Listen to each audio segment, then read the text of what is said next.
All right, guys, here we go again. I know, I'm not gonna make friends again because I'm gonna ask a question. He's here. Is the UFC creating their own monsters, right? Because I mean, we hear about the UFC talking about like different champions. At one point, they were talking about Stipe. Now they're talking of being difficult, not fighting enough, right? They're talking about Francis Ngannou, that is the new champion, not fighting enough, right? Not fighting soon enough after his victory, and not fighting, not being active enough following his victory against Stipe Miocic, right? And this happened in May. It wasn't really, and when we're talking about this, I mean, we're not even starting to talk about him not fighting enough. I mean, right, maybe 3 months after his victory, or right after his victory, we were already talking about him not fighting enough. I don't understand that. And also, we had to put on because they're saying he's not active enough, we had to put on for grab an interim belt, heavyweight belt that was won by Cyril Gane, right, in a fight against Derek Lewis. Derek Lewis, that was whose style fighting, in my opinion, right, as a casual opinion, well, Lewis was tailor-made for the style of Cyril Gane, and I think that the percentage of chance of Cyril Gane not winning that fight was very low, right? So what I'm trying to say here, what I'm trying to get at here, the discussion today is actually the UFC, because they're so good in hyping up like fighters, in building them up, in promoting them, right, in pushing them. They're so good in that hype and pushing that narrative that basically they are creating the monster that after that they have to deal with. Like example, talking about in this case, I'm just going to talk just about Francis Ngannou and Cyril Gane example. I mean, at one point, I don't know, guys, if you remember, right? But at one point, Francis Ngannou was considered like the next best thing, the best thing that ever was in the MMA. I remember even Joe Rogan said that. I mean, that's what people think, that the idea of what the scariest man and the most powerful man on earth should look like Francis Ngannou. I remember Joe Rogan, Bisping, Cormier going crazy when Francis Ngannou was knockouting everyone, right? Although I think that his most impressive knockout in terms of visual was the one that he did on Overeem. All the other one were kind of here and there, right? I mean, the shot didn't really land straight up. Maybe the one with of his first fight, I think that it was his first fight, Velasquez or something. I don't remember the name. With the upper weight, caught him with the uppercut, was also interesting. But out of his 16 fight, maybe 3 I would say was impressive in terms of knockout, including obviously the knockout that he did to Stipe in their second fight, right? But other than that, to me, only 3, right? But the MMA, the MMA narrative was that this guy was man, he was like Hulk. He was indestructible. He was vicious. He was, sending everybody to orbit with his punches. And that, I mean, they couldn't see whoever would be able to beat Francis Ngannou when we're talking about Francis Ngannou. I mean, Francis Ngannou was a destroyer. He killed everyone in that octagon here. As we can see here, like going against Stipe Miocic, that he really dominated during that fight. And if we're looking at the different different knockouts that he has, I mean, he has impressive knockouts. He had at least finishes his fight in a knockout. I mean, a lot of his fight. But we can see what here. Can we see his record here? 16 fight, 12 knockout. Is that impressive or that's not impressive? That's impressive. Sorry. So we can see against Arlovsky, boom. That was a good one though. I got to admit, boom, vicious guy. He's just vicious. So here, who do we see him against here again? That's still Arlovsky. They might have to show. Look, we're saying that he doesn't have any submission. Look at his submission game here. I mean, this guy is super strong. Look at this. He got it. Wow! Francis Ngannou by submission round one. so he's got submission as well, right? He has some submission. Maybe the technique is not there in his whole power, but the submission are there. You have to have the form. You have to have the kind of a minimum technique to be able to do that, right? So he kind of did it as well, right? It's not the weak man. I like when he says that. I like when he says that.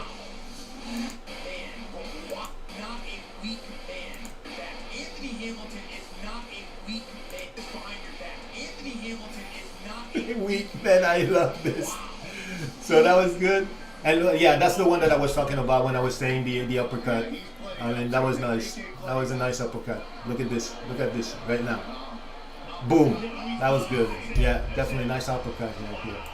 And this guy was a wrestler. Took him down. Francis Ngannou, whether the you know the rage and the ground and pound, and came back up and finishes the fight on his feet. That was great. That was great. Nice uppercut. Look at this. Boom. Oh, flush. Amazing. And now who does he have? Junior Dos Santos? Is it Junior Dos Santos? No?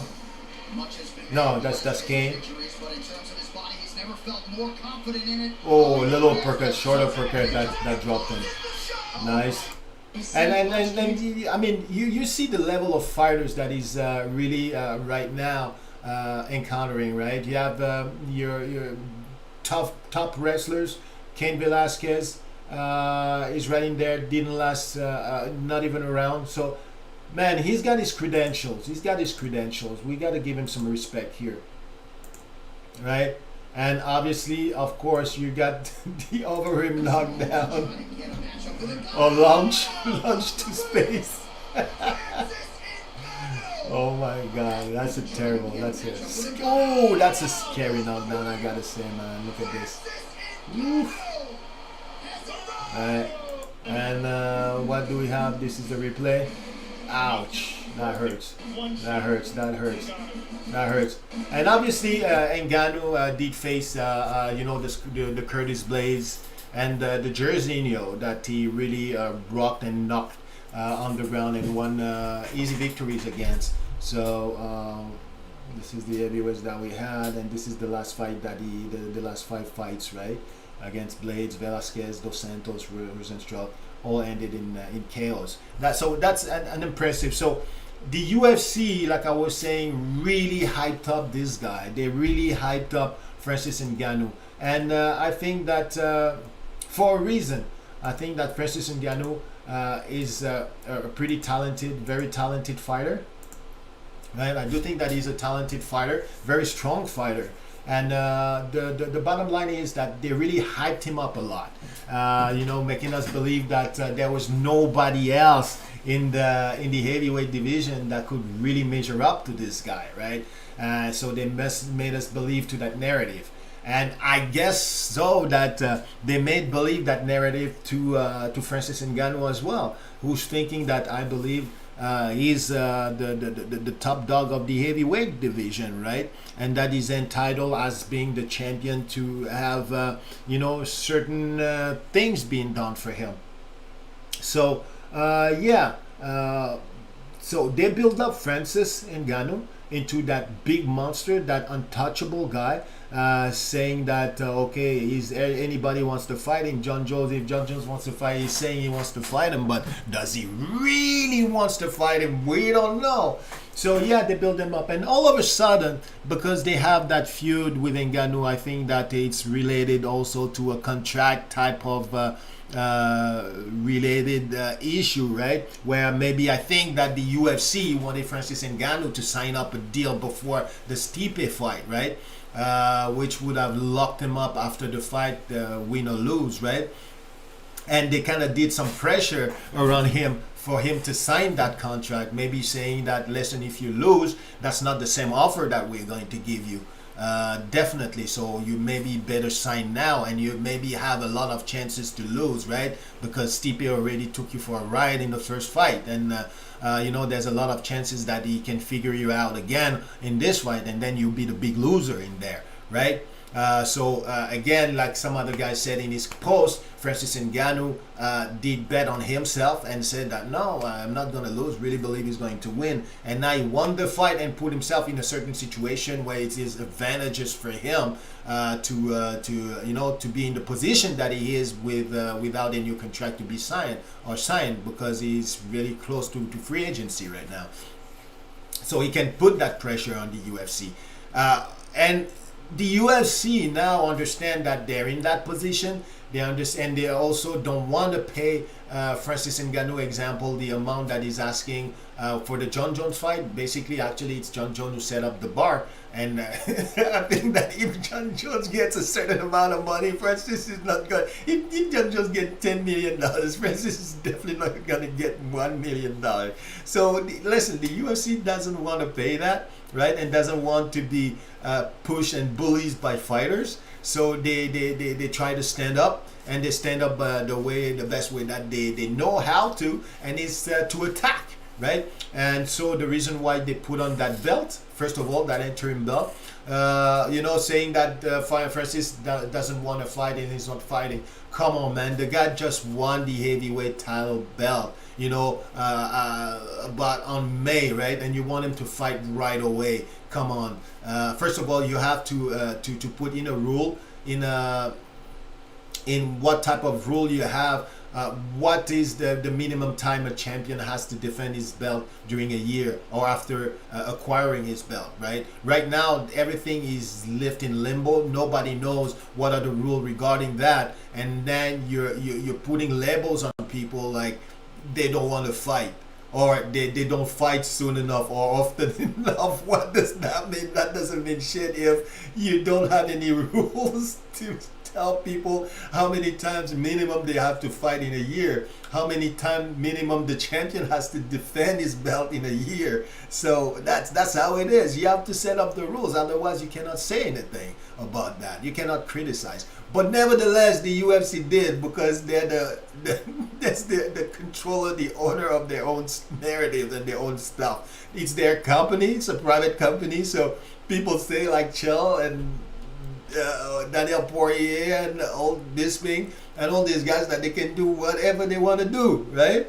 So they created that interim belt, heavyweight belt. They gave it to Ciryl Gane, and I say give it, and I say it knowingly, because I think that again, Lewis was tailor-made for Ciryl Gane. Most definitely, it was tailor-made for Ciryl Gane, and Ciryl Gane had little chances to lose against Derek Lewis. Definitely little chances to lose. So we knew basically who was going to win, and they handed up that belt to Ciryl Gane. Ciryl Gane is now the interim champion, and they want to make that unification of belt.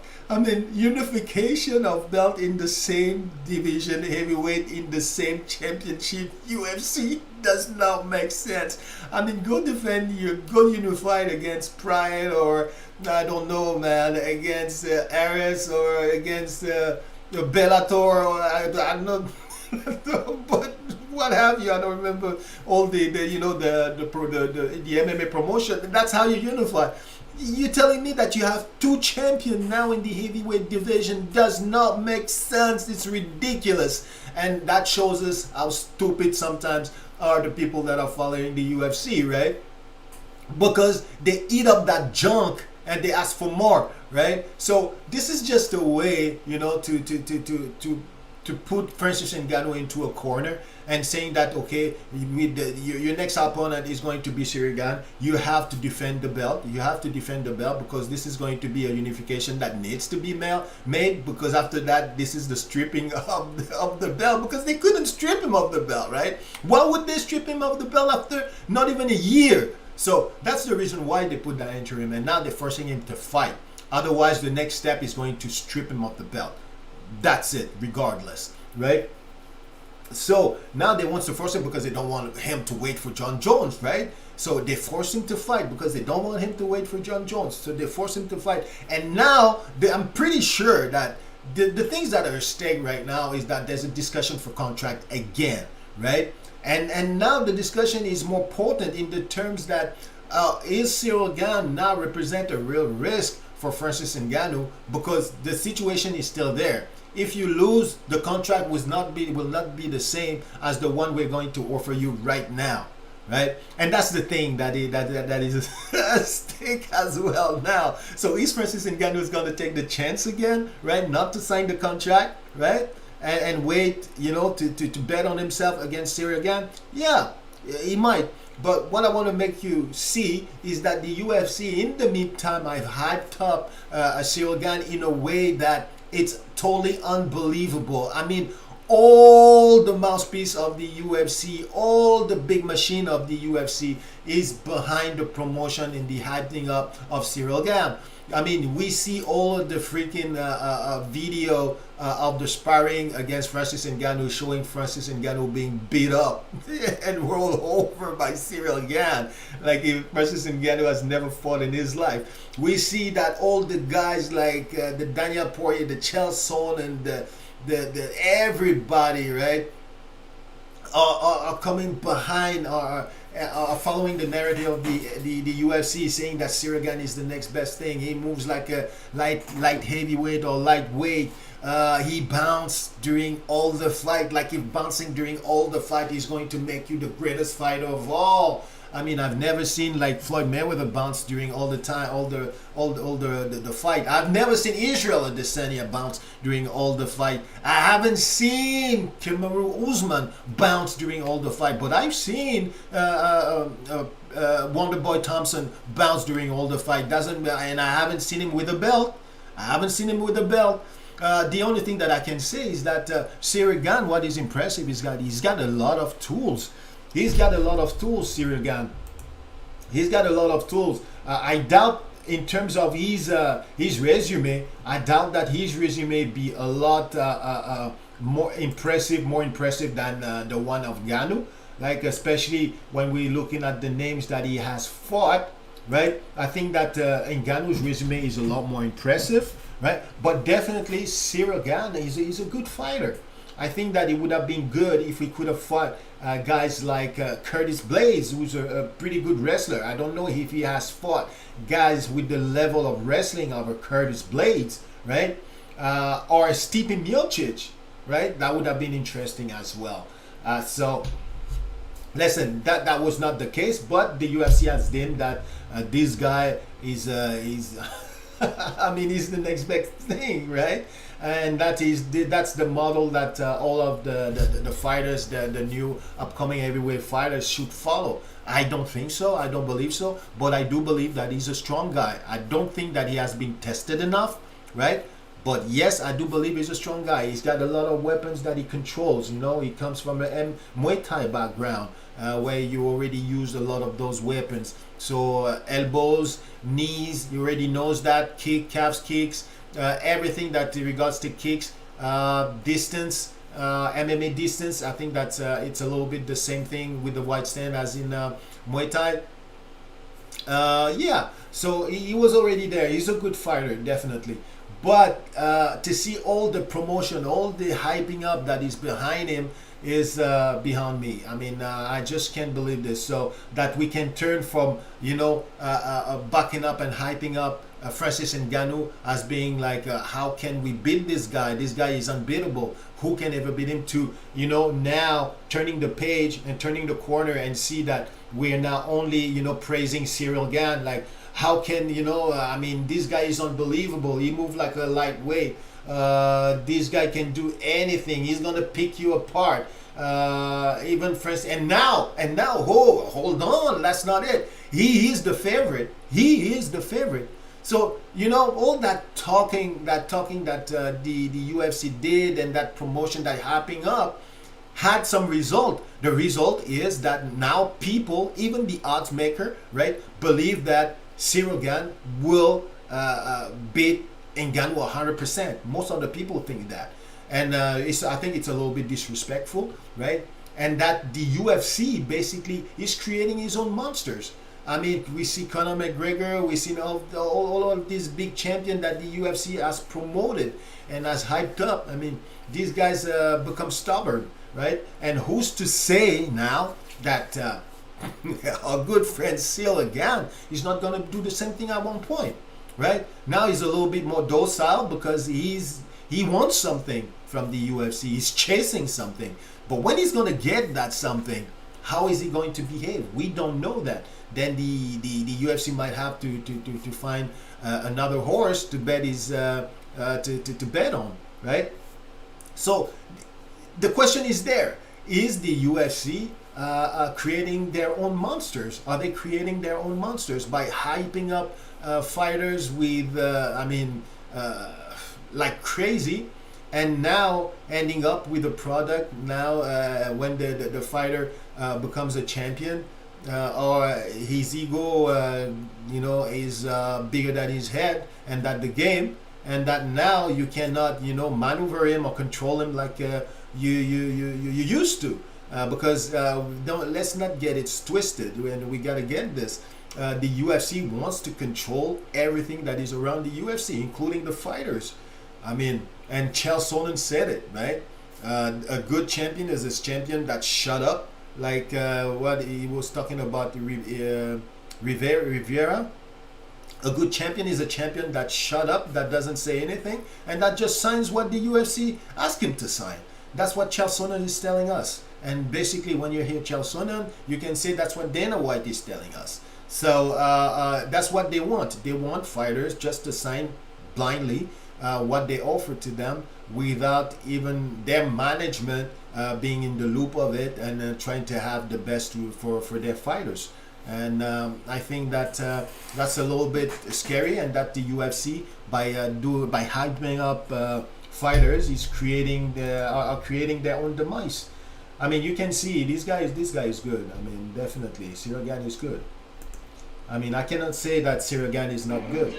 Arturian people, creative Right? people. I cannot say that Cyril Gane is not good. Cyril Gane is good, but now they're hyping him up.